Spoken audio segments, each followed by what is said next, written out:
Boa noite a todos, sejam bem-vindos novamente à nossa Casa do Caminho.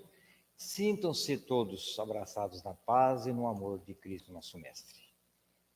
Os comentários de hoje são do Edmur, cujo tema é Correções, baseado no livro Pão Nosso, ditado por Emmanuel, e a psicografia de Chico Xavier. Lembramos mais uma vez, principalmente aqueles que estão nos vindo pela primeira vez, que as atividades da sexta-feira têm início às 19h15, com a palestra baseada no livro Pão Nosso e em seguida o diálogo fraterno. Nas segundas-feiras, as atividades se iniciam às 13h15, com a palestra baseada no livro Pensamento e Vida e em seguida o diálogo fraterno. Em nosso site, www.casadocaminho.com, vocês encontrarão os horários das transmissões, assim como o contato para agendamento do diálogo fraterno online. Nas quartas-feiras, nós continuamos com o nosso estudo doutrinário das 19h às 20h, atualmente baseado no livro Sexo e Destino, ditado por André Luiz e a psicografia de Valdo Vieira e Chico Xavier. Tantas palestras como o nosso estudo, vocês podem assistir, podem acompanhar pelo nosso canal no YouTube, SE Casa do Caminho. Estão todos convidados a participar, ok? Convidamos também a todos para se inscrever no nosso canal. E ativando o sininho, vocês poderão receber as notificações toda vez que for postado algum conteúdo. Essa quantidade de inscritos, ela permite que nós possamos receber novos recursos e facilidades, para que possamos melhorar cada vez mais nossa interação com o público em geral. Na nossa página no Facebook, Sociedade Espírita Casa do Caminho, vocês poderão visitar, fazer check-in e curtir as nossas postagens. E encontrarão sempre um conteúdo edificante para reflexão e prática no dia a dia. Aqueles que desejarem, podem deixar um copo ou uma garrafinha com água para ser fluidificada com a vibração de todos no final da palestra. A nossa prece inicial, ela está no livro Visão Nova, pelo Espírito Sheila, a psicografia de Chico Xavier. Então vamos à nossa prece inicial. Amado Jesus, suplicando, abençoes nossa casa de fraternidade, esperando por teu amparo, a fim de que saibamos colocar em ação o amor que nos deste. Auxilia-nos a exercer a compaixão e entendimento, ensinando-nos a esquecer o mal e a cultivar o bem, na paciência e na tolerância de uns para com os outros. Ajuda-nos a compreender e servir para que a nossa fé não seja inútil. Faze-nos aceitar na caridade o esquema de cada dia e induze-nos os braços ao trabalho edificante para que o nosso tempo não se torne vazio. Sobretudo, Senhor, dá-nos humildade, a fim de que a humildade nos faça dóceis instrumentos nas tuas mãos.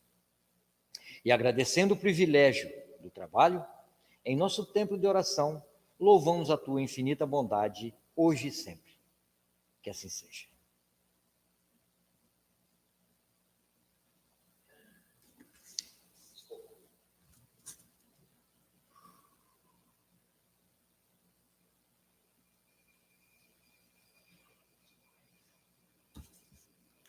Boa noite a todos, votos de muita paz, que Jesus nos abençoe e que possa nos orientar sempre nas lições do Evangelho. O tema de hoje, como o Marcos disse, se intitula Correções, que é o capítulo 48 do livro Pão Nosso, ditado por Emmanuel e psicografia de Chico Xavier. Segundo o dicionário, correções ou correção significa ato ou efeito de corrigir, de tornar melhor, mais correto.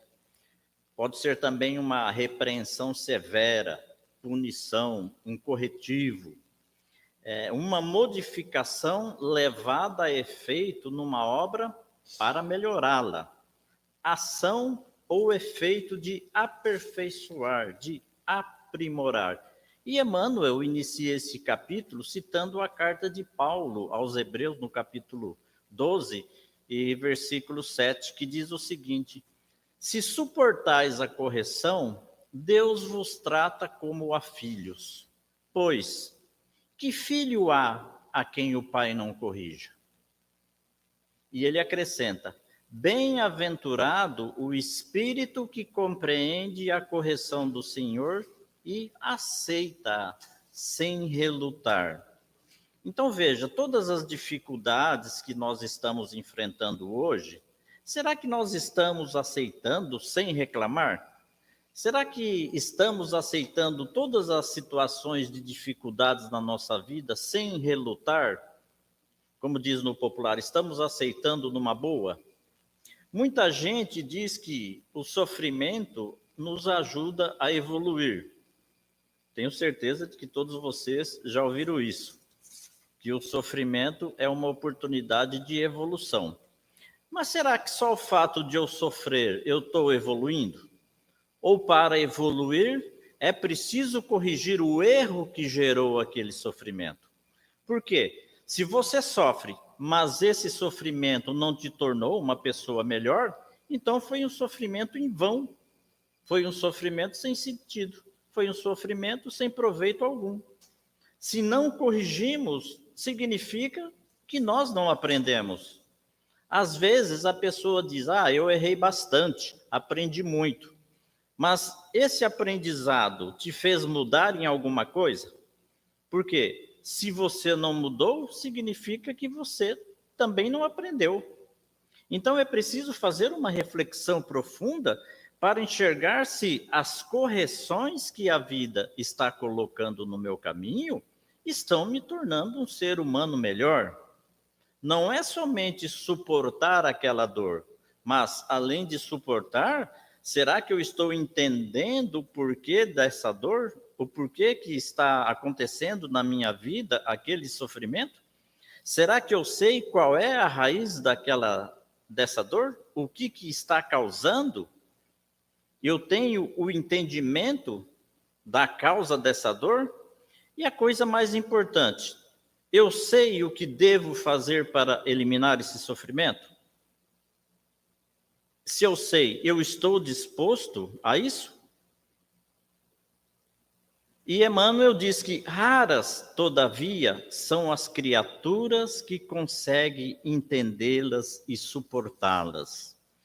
Veja que colocação importante de Emmanuel, porque às vezes eu estou suportando, mas suportar é muito diferente de entender. Aquilo que eu faço é muito importante para que eu evolua espiritualmente, mas mais importante é aquilo que eu sinto quando faço. Então veja, a finalidade da correção, a finalidade da dor é a minha mudança interior, é me transformar por dentro, porque muitas vezes existe uma transformação da forma, ou seja, eu mudei a forma, eu mudei o modo de agir, mas não mudei os meus sentimentos. Vocês estão entendendo?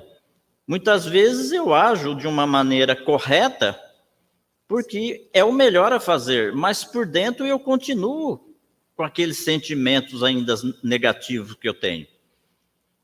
Por exemplo, eu posso estar hoje num grupo de voluntários entregando cesta básica, eu posso estar distribuindo sopa à noite para os moradores de rua, mas eu estou fazendo isso porque é o certo a fazer, mas eu estou fazendo por um comportamento. Eu não estou fazendo por um sentimento. Eu estou tendo um comportamento moral, mas não mudei a minha consciência moral. E isso não conta? Conta muito. É uma bênção isso. É o início para a nossa transformação interior. É como se fosse um treinamento. A gente começa a fazer por obrigação, porque é o certo fazer aquilo, até que um dia nós estamos fazendo por amor, estamos fazendo com sentimento. Porque isso tem a capacidade de despertar aquilo que nós precisamos despertar e ir vencendo o nosso orgulho, vencendo a nossa arrogância e vencendo o nosso egoísmo.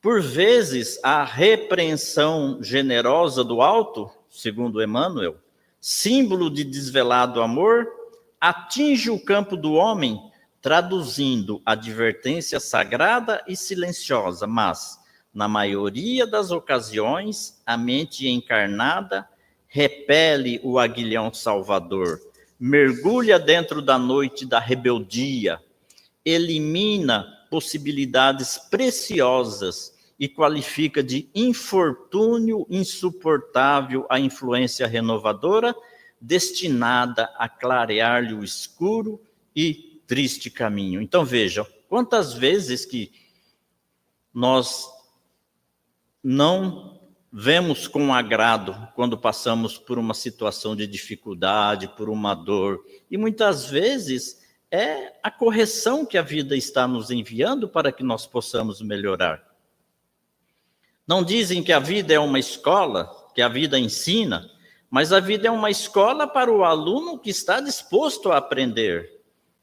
A vida ensina o bom aluno, ensina aquele que está querendo aprender realmente.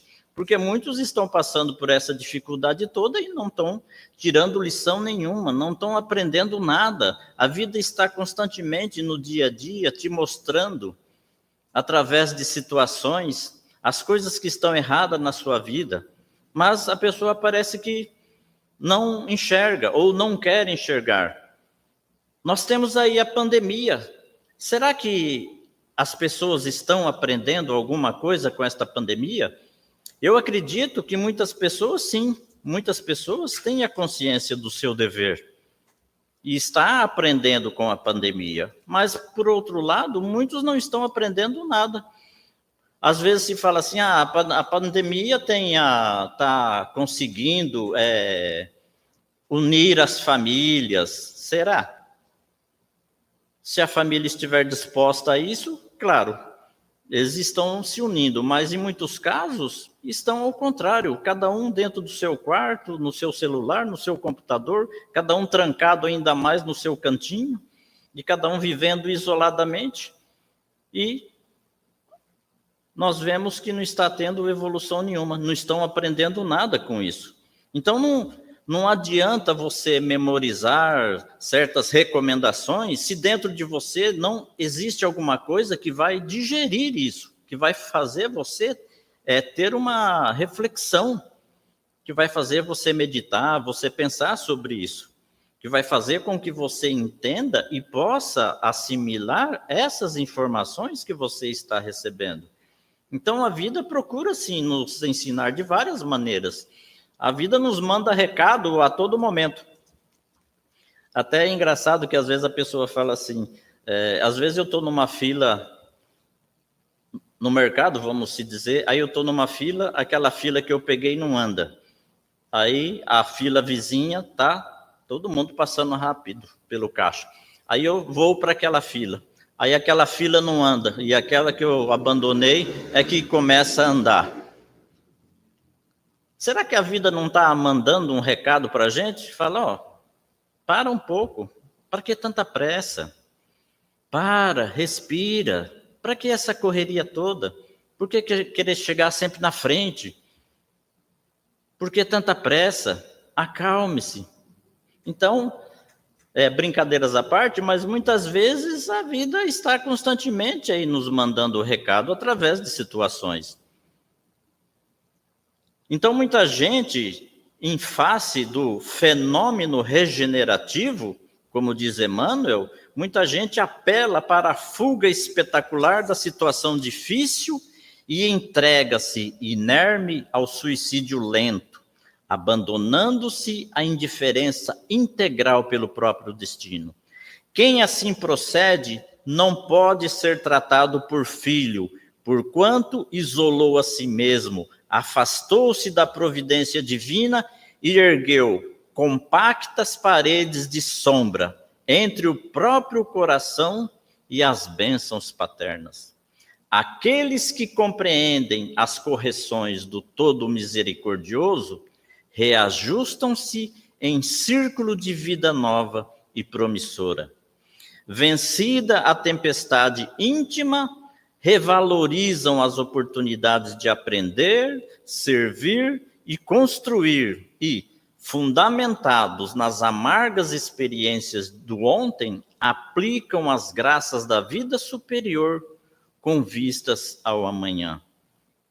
Não te esqueças de que o mal não pode oferecer retificações a ninguém.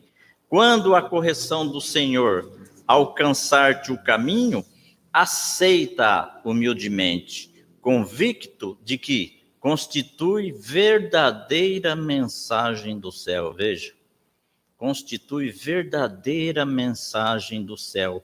É o Pai, todo misericordioso, todo bondade, justo e bom, que está nos dando a oportunidade corretiva de nós melhorarmos. Porque se não houvesse algo neste sentido, como que nós iríamos evoluir?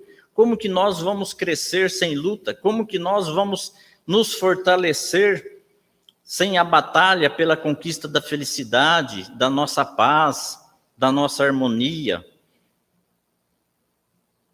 Então não é eu passar pelo sofrimento. Não adianta às vezes falar, eu estou sofrendo, eu estou me redimindo, será? Ou será que eu estou sofrendo em vão e isso não está me sendo útil? Eu não estou aprendendo, eu não estou entendendo e também não estou evoluindo.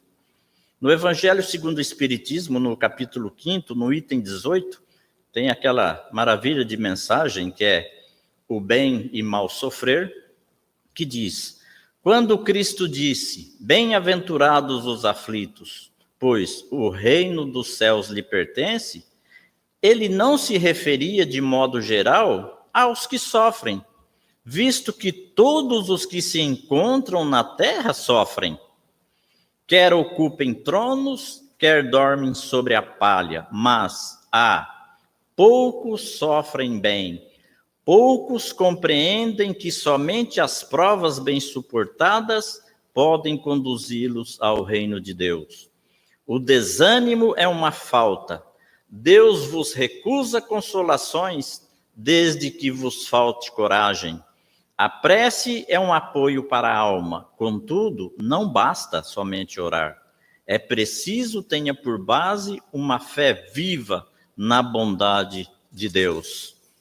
Ele já muitas vezes vos disse que não coloca fardos pesados em ombros fracos.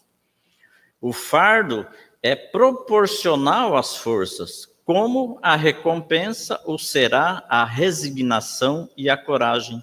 Mas mais opulenta será a recompensa do que penosa a aflição. Cumpre, porém, merecê-la, e é para isso que a vida se apresenta, cheia de tribulações.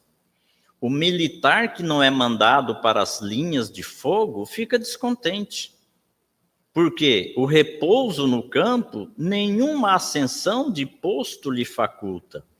Sede, pois, como o militar, e não desejais um repouso em que vosso corpo se enervaria e se entorpeceria a vossa alma. Alegrai-vos quando Deus vos enviar para a luta. Não consiste esta no fogo da batalha, mas nos amargores da vida, onde às vezes de mais coragem se há mister do que num combate sangrento, porquanto não é raro que aquele que se mantém firme em presença do inimigo fraqueje nas tenazes de uma pena moral. Nenhuma recompensa obtém o homem por essa espécie de coragem, mas Deus lhe reserva palmas de vitória e uma situação gloriosa. Quando vos advenha uma causa do sofrimento ou de contrariedade, sobrepondo-vos a ela, e quando houverdes conseguido dominar os ímpetos da impaciência, da cólera ou do desespero, dizei de vós para convosco, cheio de justa satisfação: fui o mais forte. Bem-aventurados os aflitos pode então traduzir-se assim: bem-aventurados os que têm ocasião de provar a sua fé, de provar a sua firmeza, sua perseverança e sua submissão à vontade de Deus, porque terão centuplicada a alegria que vos falta na terra, porque depois do labor virá o repouso. É uma mensagem de Lacordaire. E na questão 963 do Livro dos Espíritos, quando Kardec pergunta: Deus se ocupa pessoalmente de cada um de nós? Ele não é muito grande e nós muito pequenos para que cada indivíduo em particular tenha alguma importância aos seus olhos? Veja que questão interessante. E os Espíritos diz: Deus se ocupa de todos os seres que criou, por menores que eles sejam. Nada é muito pequeno para a sua bondade. Veja, Deus se ocupa de todos os seres que criou, por menores que sejam. Nada é muito pequeno para a sua bondade. E na questão 964, quando Kardec indaga: tem Deus necessidade de se ocupar de cada um dos nossos atos para nos recompensar ou nos punir? E a maioria desses atos não são insignificantes para ele? E os Espíritos respondem: Deus tem suas leis que regulam todas as vossas ações. Se as violais, é vossa falta. Sem dúvida, quando o homem comete um excesso, Deus não pronuncia um julgamento contra ele para lhe dizer, por exemplo: foste guloso e vou te punir. Mas Deus traçou um limite. As doenças são a consequência de tais excessos. Eis aí a punição. Ela, a doença, é o resultado da infração à lei.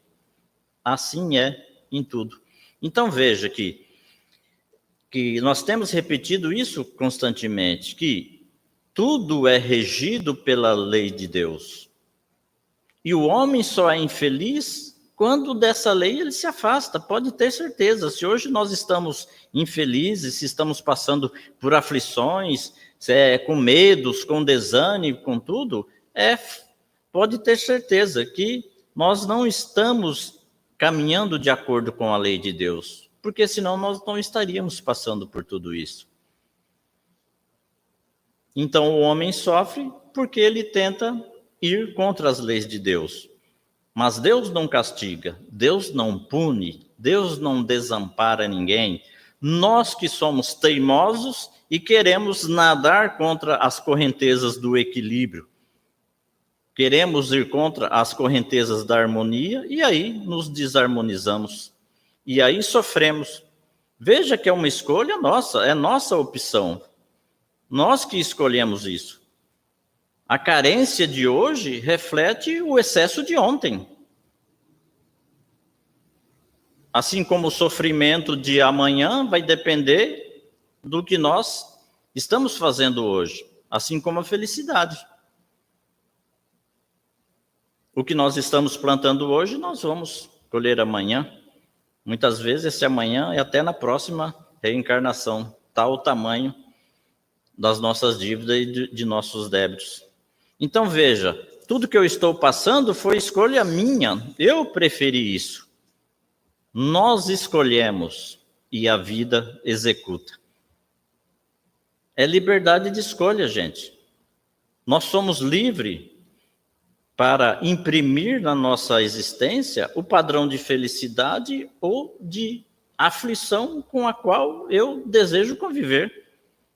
A liberdade é a lei da vida, que faz parte do concerto da harmonia universal. Os imperativos inamovíveis, deterministas, são vida e morte no que diz respeito aos equipamentos orgânicos. Mesmo assim, sob o fatalismo de incessantes transformações. Submetido à ordem da ação que desencadeia reações correspondentes, és o que de ti próprio faças, movimentando-te no rumo que eleges. Há pessoas que preferem a queixa e a lamentação, armazenando o pessimismo em que se realizam. Negociam o carinho que pretendem receber com as altas cotas de padecimentos que criam psiquicamente. Ao lado de outras que chantageiam os afetos mediante a adoção de sofrimentos irreais, estabelecem como metas a conquista de atenções e carícias que lhes são sempre insuficientes, não se dando conta que, dessa forma, farão secar a fonte generosa que as oferece. Ninguém se sente bem ao lado de criaturas que elegem o infortúnio como falsa solução para os seus conflitos existenciais.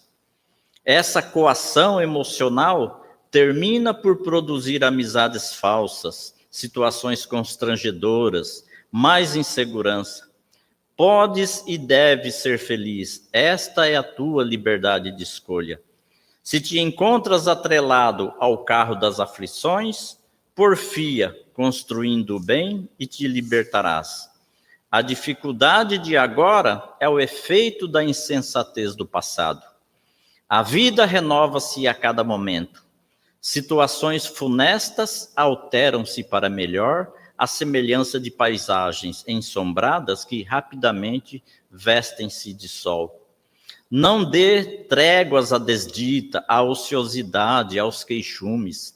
És senhor do teu destino, e ele tem para ti como ponto de encontro o infinito. Quem se desvaloriza e se desmerece e se invalida, fica na retaguarda. É necessário que te envolvas com o programa divino. Todo aquele que se não envolve positivamente, nunca se desenvolve. Se prefere sofrer, terás liberdade para a experiência, até o momento em que te transfiras para a opção do bem-estar. Desse modo, não transformes incidentes de pequena monta, coisas e ocorrências corriqueiras, em tragédias. Ninguém tem o destino do sofrimento. Ele é o resultado da ação negativa, mas jamais a causa. Faze uma avaliação honesta da tua existência, sem consciência de culpa, sem pieguismo desculpista, sem coerção de qualquer natureza, e logo depois desperta para o que deves produzir de bom, de útil, de construtivo, empenhando-te na realização da sua liberdade de ser feliz. Conscientize-se de que a presença divina apoia-me nos processos de crescimento e renovação. Cada momento constitui-me oportunidade nova para avançar ou corrigir erros. As transformações que a vida opera são fases de desenvolvimento. A poda renova, a dor desperta, a provação educa, a alteração de comportamento propõe esforço. Estou fadado à felicidade que lograrei mediante renovação e luta, pois sou filho de Deus. A Terra, em termos atuais, é um planeta de expiações e provas, no qual renascem em massa espíritos muito comprometidos perante a lei de Deus. Por isso, a Terra ainda não é um lugar onde se possa viver sem incômodos, sem lutas e sem sofrimentos. Ensina Emmanuel, no livro Justiça Divina, na página 114, que somos espíritos doentes em laboriosa restauração, devidos aos débitos contraídos no passado. E ele diz ainda, todos somos enfermos pedindo alta. Ou seja, todos estamos ainda na UTI, até que vamos nos melhorando, vamos colocando em prática as nossas propostas de renovação para melhor. E aí, quem sabe amanhã já estamos na enfermaria, já estamos melhor um pouquinho. Então veja, o sofrimento é consequência de violações e abusos, no curso dos quais a lei divina foi desrespeitada e os deveres foram negligenciados. A dor e as dificuldades apresentam-se hoje na nossa vida como oportunidade de quitar os débitos, de conquistar a nossa liberdade. É o remédio para a imperfeição do espírito, é o remédio para as enfermidades da nossa alma. Sem isso, não é possível a cura. As dores e as dificuldades são as correções que se nos apresenta para nos devolver o equilíbrio. É este o entendimento que nós temos que ter. Somos capazes de perceber, será as bênçãos no sofrimento? Não. Diante do sofrimento físico ou moral, de modo geral, nós nos desesperamos, revoltamos-nos, ficamos abatidos. Por quê? Porque a ignorância das leis universais faz com que tenhamos aversão a padecimentos. Em nossa cegueira, estamos quase sempre prontos a amaldiçoar a nossa vida obscura. Para que possamos perceber as bênçãos no sofrimento, é preciso que nós elevemos a nossa visão acima dos horizontes limitados da terra para apreciarmos os porquês dos bens e dos males da existência. Só então saberemos em que consiste a verdadeira desgraça e a verdadeira felicidade. Observada sob esse ponto de vista, aquilo que chamamos de desgraça não é o sofrimento, a perda de entes queridos, as provações, a miséria. Mas a desgraça será tudo aquilo que adiar, que aniquilar, que impedir o adiantamento do espírito. Para aquele que se detém na vida presente, a desgraça pode ser a enfermidade, o sofrimento, ao passo que, para aquele que já despertou para realidades espirituais, será o prazer, o orgulho, a vida inútil. Isso sim seria desgraça para ele, para o espírito que já despertou. Eis porque é necessário conhecer os objetivos da vida e das leis morais. Do ponto de vista espiritual, sofrimento é a oportunidade de conquistar valores para a vida imortal, que é a verdadeira vida. Emmanuel ainda esclarece: o sofrimento, longe de ser uma desgraça, tem função preciosa nos planos da alma, porque surge como consequência de erros e violações da lei, mas tem função retificadora dos desequilíbrios do espírito e das lesões corporais. Por isso apresenta potente utilidade ao homem que sofre. Sem ele, o homem não poderia se reajustar. Seria difícil acordar a consciência para a realidade superior. Então veja, a vida constantemente está nos enviando essas correções, está nos enviando situações de dificuldade, estamos passando muitas vezes por sofrimento, mas nós temos que procurar saber o porquê que isso tudo está acontecendo. Nós temos que despertar a nossa consciência para ver o que nós estamos fazendo de errado.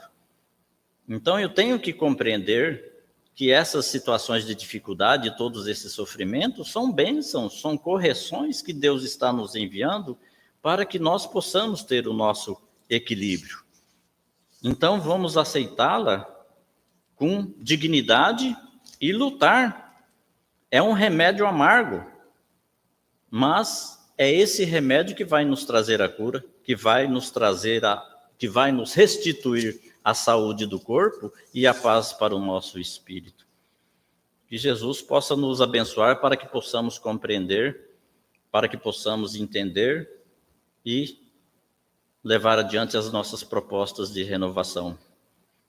Nós vamos agora então para a nossa vibração. Pedimos àqueles que desejarem que coloquem um copo com água ou uma garrafinha aí do lado para que seja fluidificado.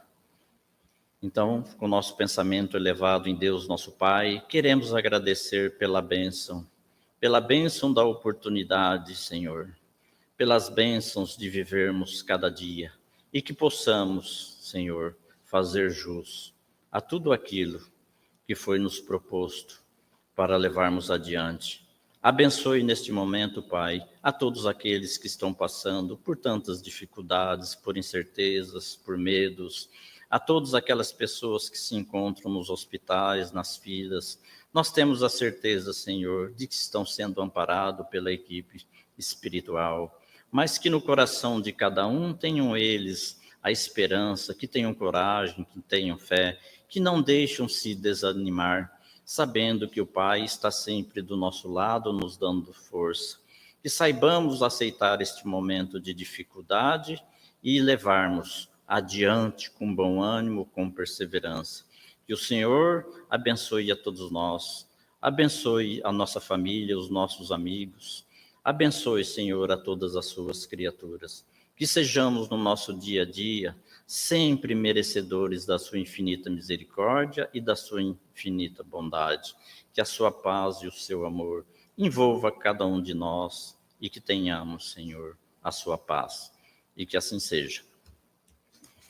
Informando a vocês que as nossas atividades não se encerram com os nossos comentários, nós temos a seguir agora o atendimento fraterno. Tenham todos uma boa noite e que Jesus abençoe.